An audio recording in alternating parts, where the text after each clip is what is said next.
I also have had the joy and the blessing to be with Swamiji and work with him. I thought to share a few little stories about that time, also a little bit instructive.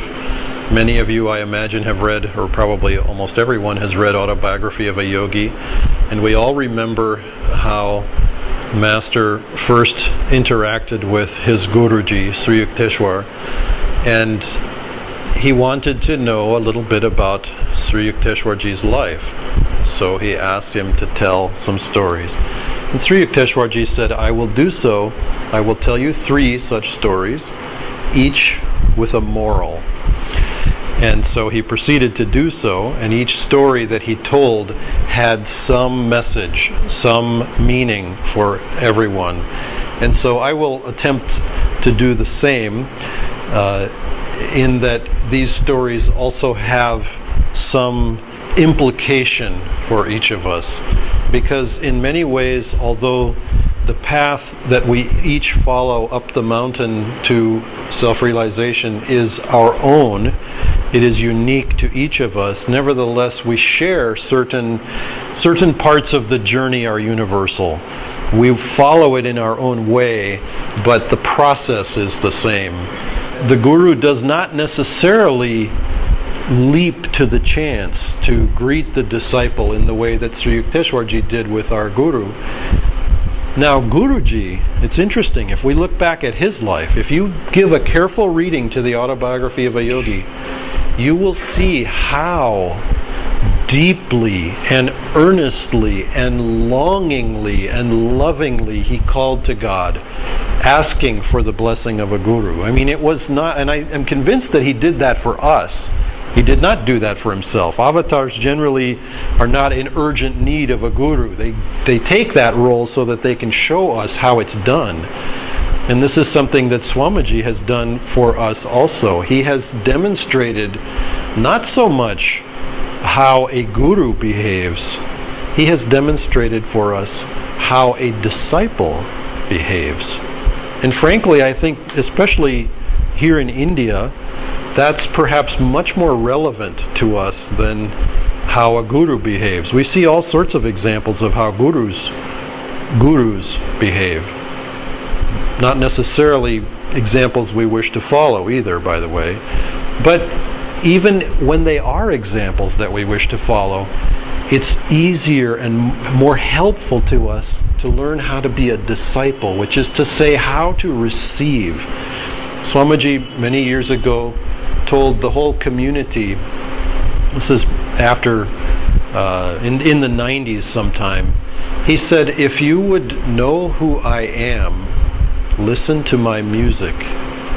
And so we often sing a little bit of his music, knowing that the style is perhaps a little bit unfamiliar and the words you may not fully understand as we're singing, because it's a little hard to make them out as the song is going along. But everyone can feel what that song is giving. And there's always a message underneath. And Swamiji, as Nirmalaji was saying, he's very, very particular. He's an editor and he's a writer at Guruji's request. He has been writing and sharing these things in his life, and he's very, very particular.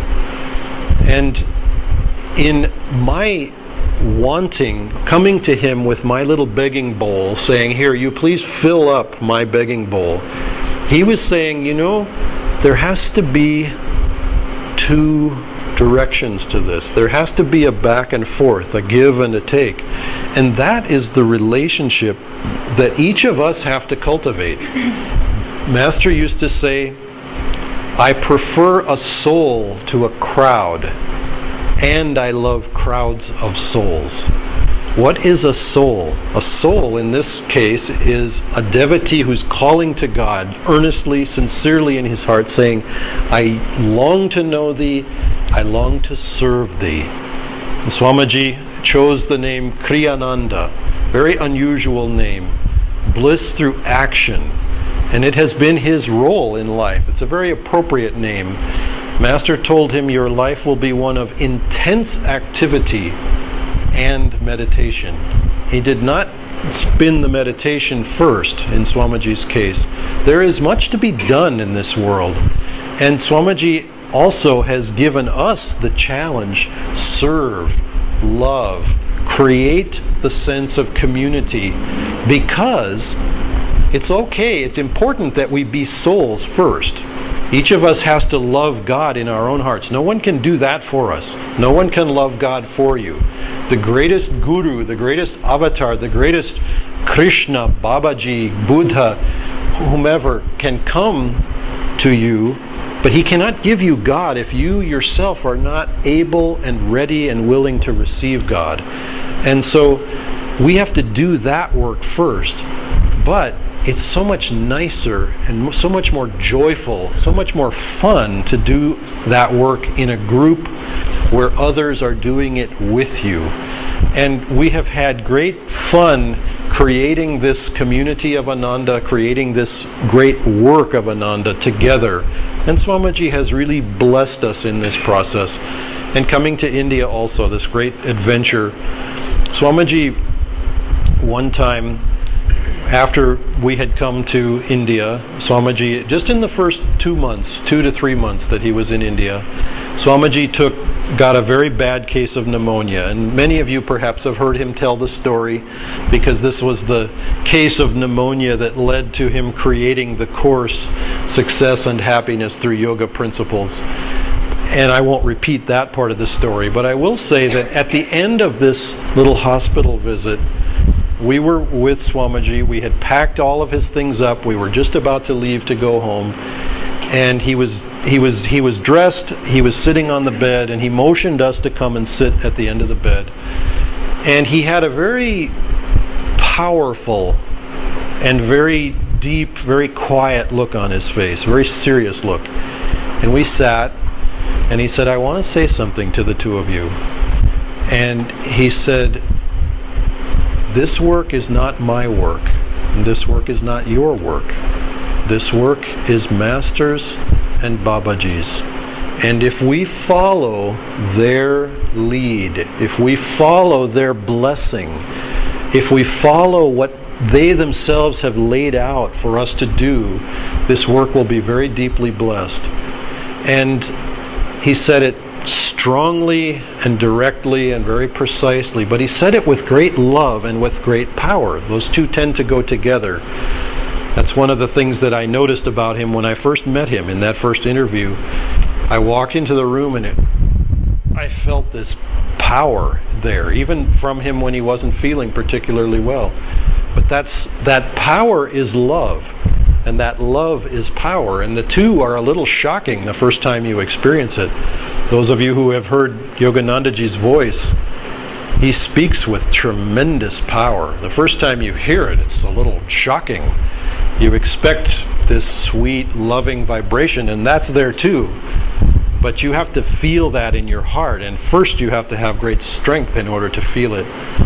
But our Swamiji has tried, through all the things that he's done, to share with others the blessings of God and Master that Master has given to him. And I would encourage all of you, and I thought to explain this one point briefly, and then I'll close. He said, share whatever blessing you receive. Now that doesn't mean, so if someone gives you a diksha here, as we'll do in the Festival of Light, it doesn't mean you have to walk down the street to blessing people on the spiritual eye. Rather, what it means is help them to feel, each in his own way, help them to feel the joy or the peace or the love that you yourself have felt through some spiritual experience. That is why God gives it to you. He does not give it to you so you can clutch it next to your heart and say, this is mine and I will never let go of it. He gives it so that you can share it. It's as if God prepares for you a banquet table of food. Well, you can't eat the whole banquet table by yourself. So you have to share it with your friends. Share it with your family. Share it with your loved ones. Share it with the whole world, which is your greater family.